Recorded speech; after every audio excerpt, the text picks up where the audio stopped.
അമ്മേ, ഉം. അച്ഛച്ചനും അച്ഛമ്മയും ഇപ്പൊ കാക്കയായി മാറി തോന്നുന്നുണ്ടോ?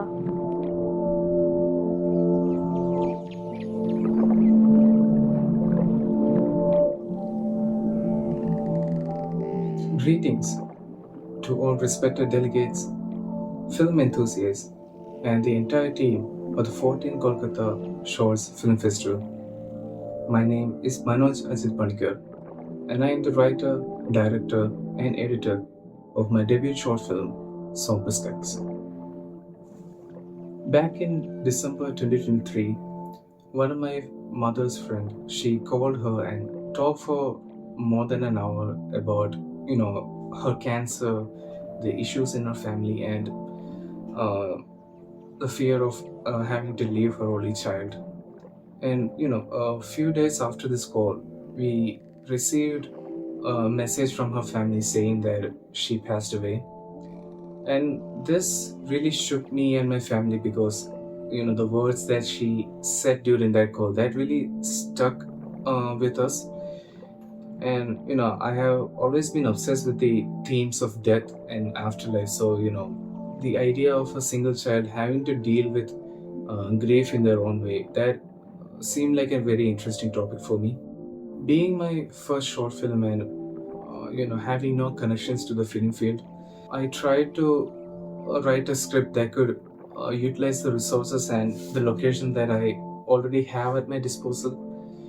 But making a movie involves a lot of people's efforts into coordinating a lot of difficult tasks, and I knew I had to gather a reliable crew for that. And luckily, one of the juniors at my college, he is the co-founder of a collective, a film collective in Trivandrum. They're called the Dyingart collective, and they're this group of really passionate filmmakers who help other indie filmmakers execute their ideas with their limited budget. And so yeah, I got in touch with them, and they were able to give me a reliable crew and get the necessary equipments under the limited budget and in a short period of time. One of the main obstacles that we faced during production phase was definitely the environmental constraints. Because a major aspect of the story was how the clouds are always covered in the skies and there is no sunlight anywhere, which was not the case at our location. So the crew, they had to like handle the schedule and play with the equipment so as to capture very least sunlight as possible on film.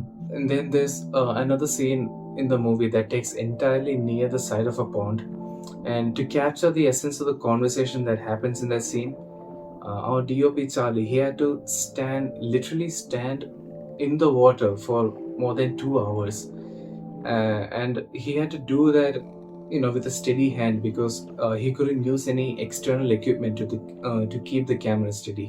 I guess another challenge that we faced was to handle non-professional actors like myself, because most of the side characters that you see in the movie, they are played by people that I know from my village. They live close by to my house, and because there was very minimal dialogue for them, I guess it was a fun process to work with them, and because I knew them already, we could really connect with what was needed to be done.